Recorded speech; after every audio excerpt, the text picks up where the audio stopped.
across levels of government. Once again, federal, state, and local. Leadership and managing change, the #1 driver of employee engagement. And very consistent across the 3 sectors. A little bit of difference, state government training and development #2, and then my work is #3, almost the same as the federal. Local government, my supervisor is among the top 3. But in state government, leadership and managing change, followed by training and development, whether or not I'm getting opportunities for training and development, whether or not they're making a difference, whether or not I believe that they're helping me develop my competencies, and then my work. How do I feel about the organization, the way the organization communicates? How do I feel about my ability to make a contribution? So those are the drivers. We also took a look at how the different sectors scored in those areas. So the #1 driver, leadership and managing change. This is one of the questions on the survey. I feel that change is managed well in my organization. 62% in the private sector, 47% government overall. You break it down within the public sector, 53, 42, and 41. So state government and federal are the lowest in regard to the question whether or not employees feel that change is managed well in my organization. So again, here is an opportunity, right? Leadership and managing change, the #1 driver, and we have relatively low scores in federal and state government, and even in local government compared to the private sector. We also took a look at some cultural factors as part of the survey, and someone once said that culture eats strategy for lunch, and we believe that culture is critically important to organizational effectiveness as well as employee engagement. So the top engagement drivers in terms of culture: appreciation, recognition, innovation, fairness, and inclusion, private sector and the public sector. Exactly the same top 3 drivers of engagement in terms of culture. We looked at one of the questions in the culture component. I feel valued for the work that I do. Private sector, 72%, government overall, 67%, and state, 66%. So a little lower, these are statistically significant differences, a little lower than the private sector. Again, an opportunity for improvement, right? This is the most significant driver in terms of culture, and fewer than 2 out of 3 of our employees feel that they are getting recognition and they're feeling valued. And if our people don't feel valued for the work that they do, how can we expect them to be engaged? So another area of opportunity. So some summary, and we're going to be producing a report in the next month or so that's going to have much more detail than this, that's really going to dig into some of these areas, but I wanted to provide you with kind of some top-line findings. Public sector engagement is lower than the private sector to a statistically significant level. States are the lowest, and we've identified some priority areas. These are the areas that public sector organizations need to focus on, based on our research, which is nationally representative, if they want to improve employee engagement. So engagement drives performance. Engagement is low in government, particularly in state government. These are the drivers. These are the areas that organizations should focus on to improve employee engagement. Make sense? Good. So I want to talk a little bit now about what public sector organizations, combination of federal, state, and local, are doing to improve employee engagement after surveying their employees and collecting data firsthand to find out how their employees feel. It's about strategy. Now, I've spent much of my career in human resources, and it pains me to say this, but if employee engagement is seen as just another HR initiative, it is bound to fail. It has to be part of the organization's strategy, part of the organization's culture, and I'll give you some examples of what that means. Leadership.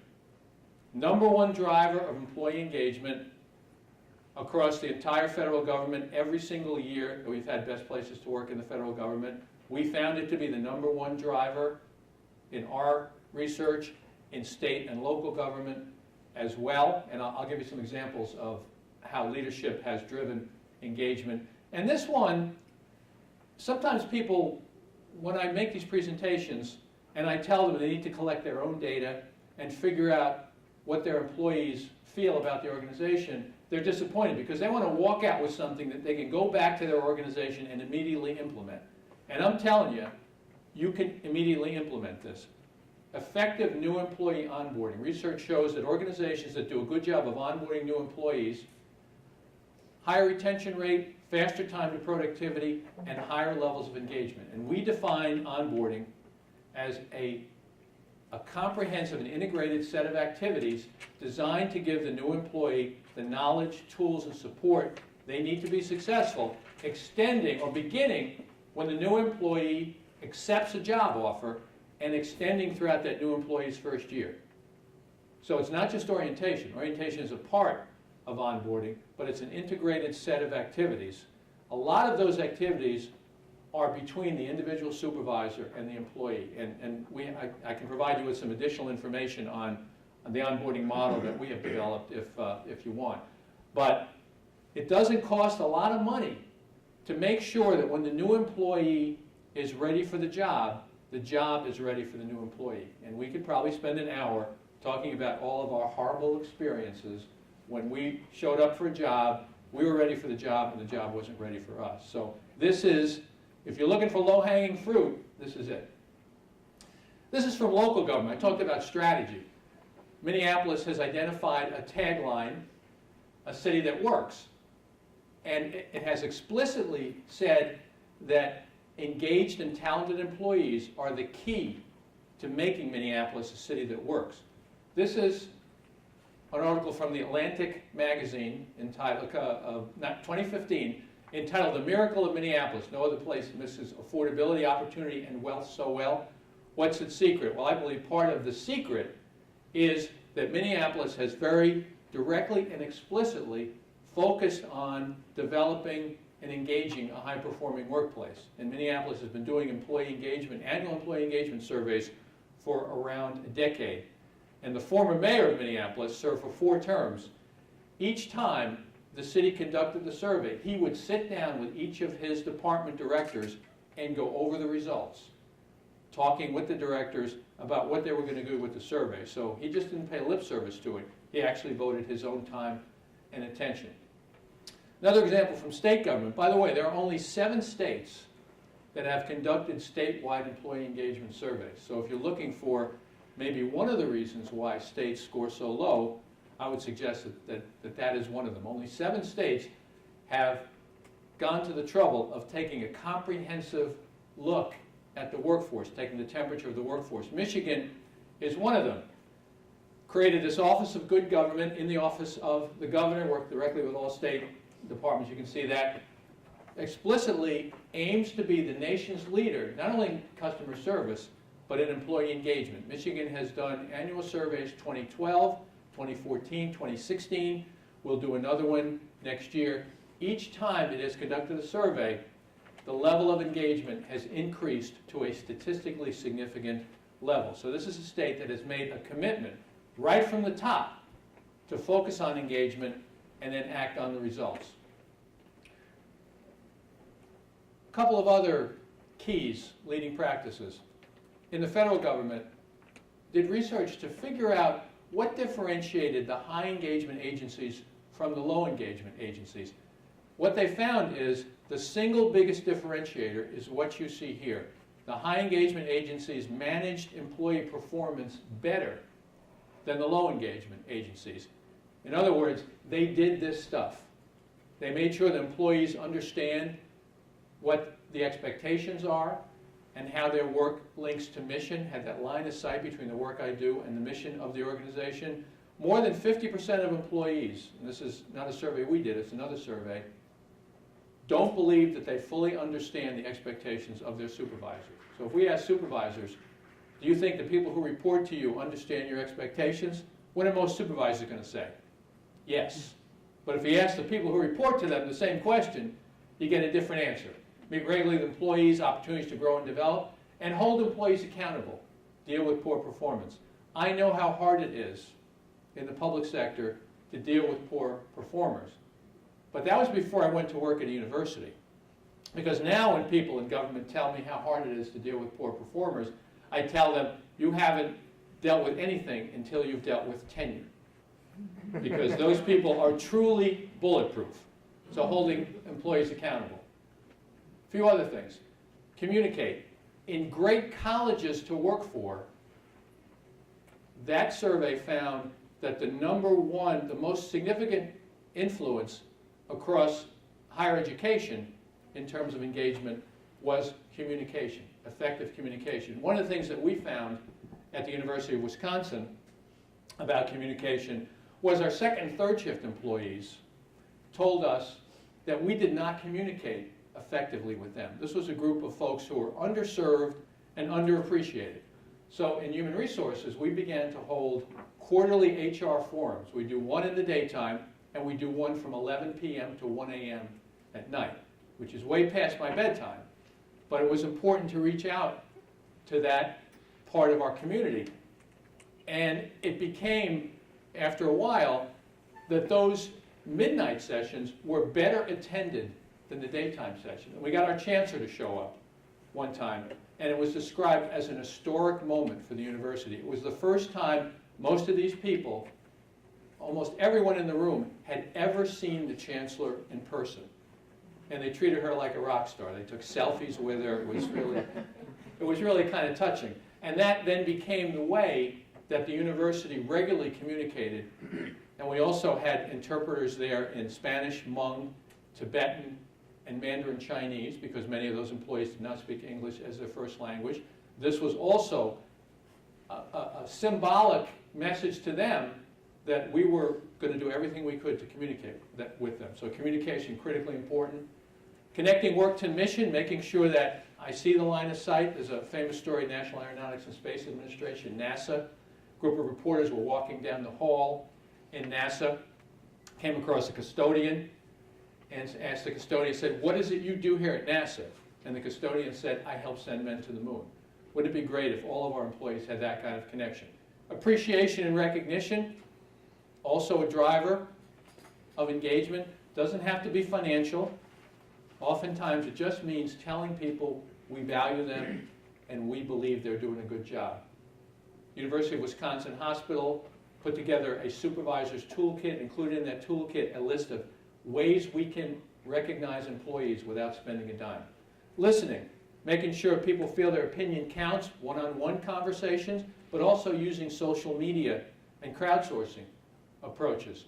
Inviting employees to submit suggestions online and then having an organization-wide conversation about those suggestions, enabling employees to vote. And if a suggestion gets a certain number of votes, it automatically goes to senior leadership for implementation. Respecting work-life balance.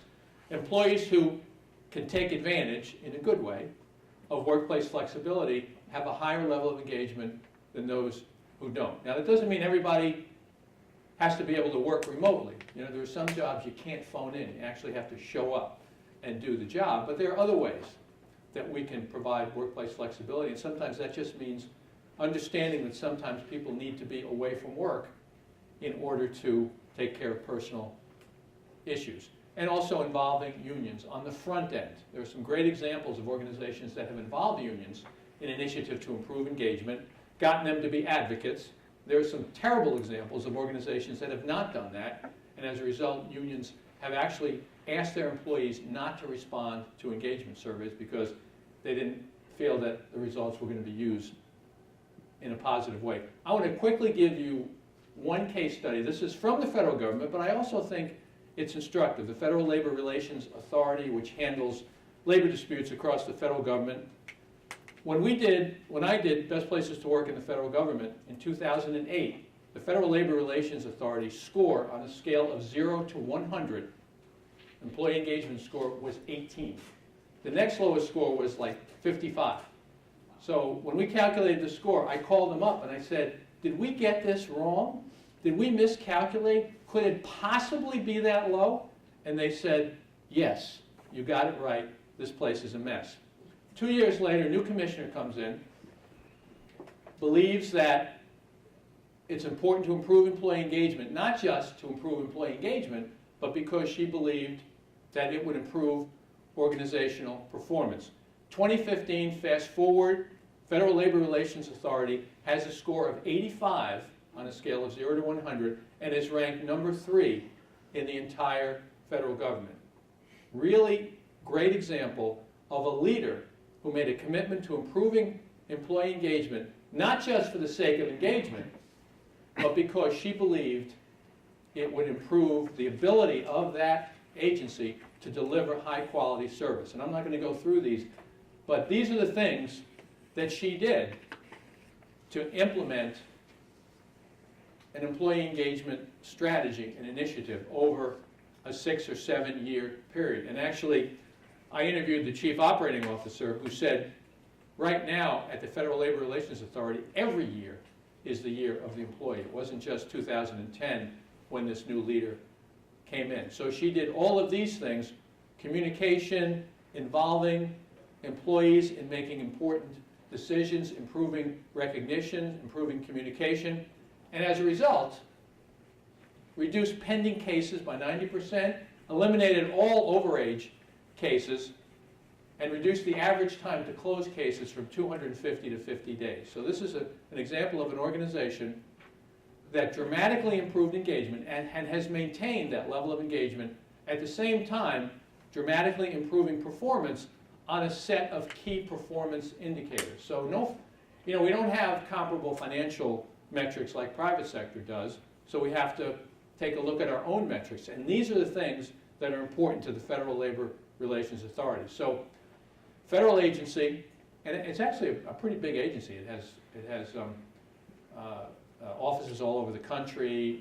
With a workforce of 2.1 million, there are a lot of labor disputes, and they all come to the Federal Labor Relations Authority. So dramatically improved engagement, a strong leader who believed in the value of improving engagement, and some bottom line organizational impacts. I mentioned an engagement culture. We were involved at the university in a public-private consortium sponsored by the Conference Board, brought together large corporations, General Motors, Quicken Loans, some public sector organizations, and we were, at that time, the sole higher education institution. But organizations that are committed to and focused on improving engagement, to do research around employee engagement.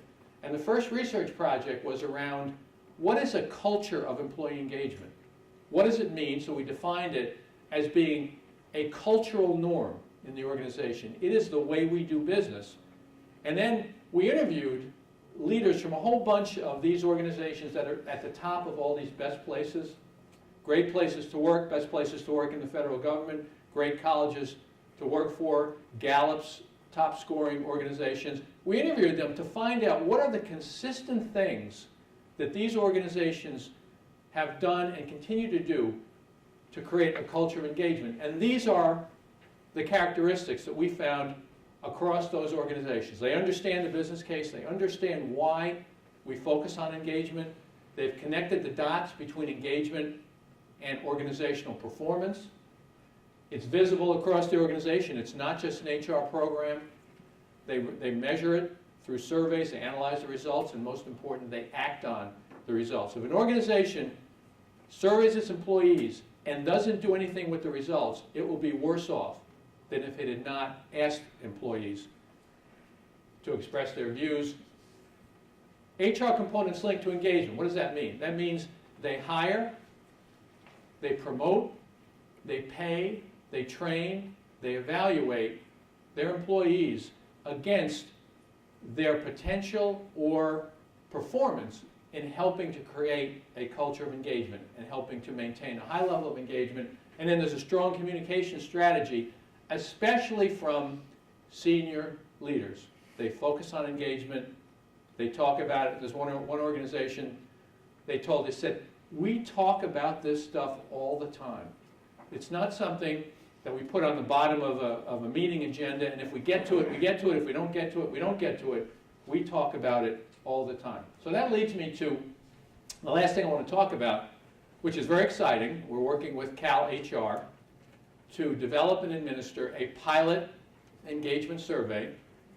I'm going to start out with 3 agencies, starting with CalHR, and I think that's very important symbolically, because CalHR is telling the rest of state government we're not just going to ask you to do it, we're going to do it ourselves, as an example.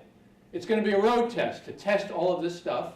It's going to be a version of the survey that I mentioned before, our 86-question survey. We're working with CalHR to tailor it in some ways for California state government.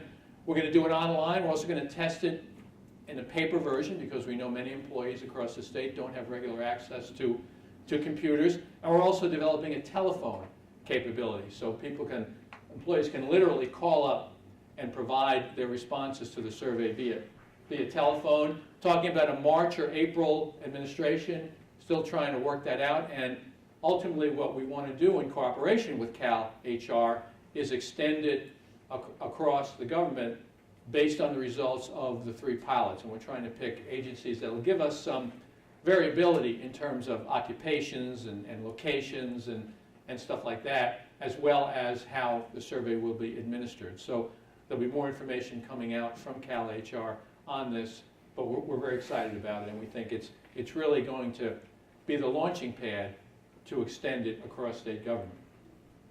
So my contact information, again, I'm happy to send you a copy of the deck, the presentation. Also have some additional information on the onboarding model that we've developed, if you want that. We're very excited about the continued partnership with CalHR.